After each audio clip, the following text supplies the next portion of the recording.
Jesus showing himself to his disciples, by John Thomas Mawson. On this wise showed he himself, John 21 verse 1. The Lord had already showed himself to his disciples as risen from the dead. He had called their attention to his hands and his side. They had looked upon those wounds that he had borne for them, and they had handled him and seen that it was himself and none other. The sight of him had gladdened their hearts, and though they did not then understand all that his resurrection involved, it must have relieved them from many a fear and misgiving. His appearance in their midst meant that his work, the work of redemption, was indeed finished, and accepted by God, as meeting every claim of eternal truth. It meant that they would never again need to tremble before any foe, for he was greater than them all. It meant much more, which John 20 unfolds, but which time and space will not allow us to dwell upon at this time. But, after these things Jesus showed himself again to the disciples at the Sea of Tiberias. And they needed just such a sight of him as he then gave them. So also do we. Simon Peter was a man of action, his was that nature that cannot bear to be still and wait. If his master gave him no command he would act upon his own initiative, and being such a man he exercised an influence upon others. So that when he proposed to go a-fishing his companions fell in with his plans, and that night they caught nothing.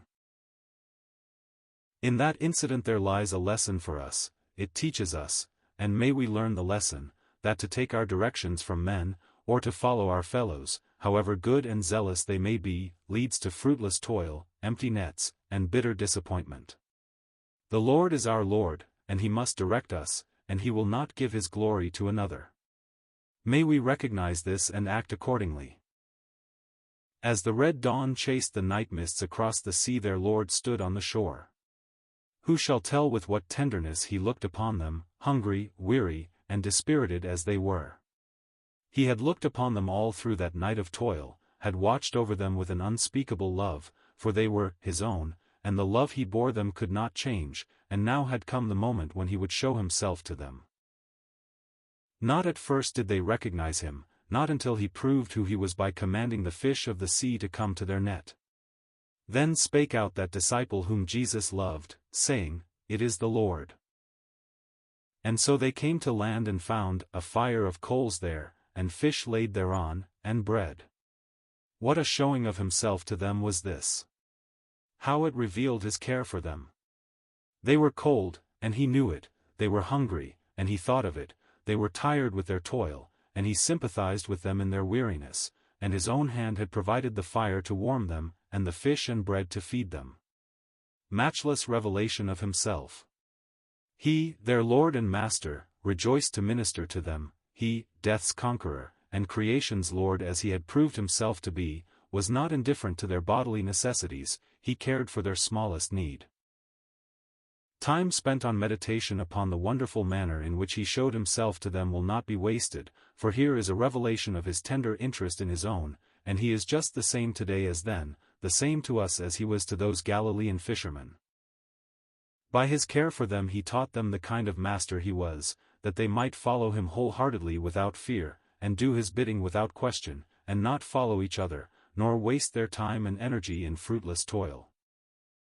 Afterwards, when they had rested and dined as his guests, he directed them as to their service. They were to follow him, and his lambs and sheep were to be their care. It is our privilege also as the days go by to follow and serve him undistractedly. And this showing of himself as careful for the needs of his own is that we should be without anxious selfish care, that delivered from self-thought we should have himself and his interests ever paramount in heart and life. It is his desire that we should so serve him, with an ever-increasing consciousness of his unceasing solicitude for us. It may be that you are a backslider. You have sought for joy of heart apart from him, and though you have toiled all night for this you have taken nothing.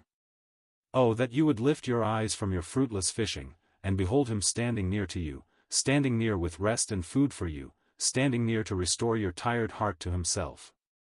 Will you not turn to him again, and turn at once, and so end the night of weary toil at his blessed feet?